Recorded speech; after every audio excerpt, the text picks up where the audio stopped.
trabaho ni kabayan guys. Ilagay namin sa mesa na bakal. Tapos pupulupin guys sa loob. Maambon guys. Ulan, ang itim ng langit. Trabaho niya, napaka-busy ko. Ito guys, maliit lang to. Ayun namin, babalukutin namin yan guys, i-press namin. Ayan. Ang dami niyan guys, 500 piraso na, napakabigat nito. Malapat eh.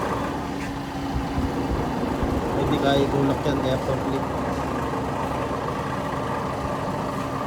Ganyan sa loob yan.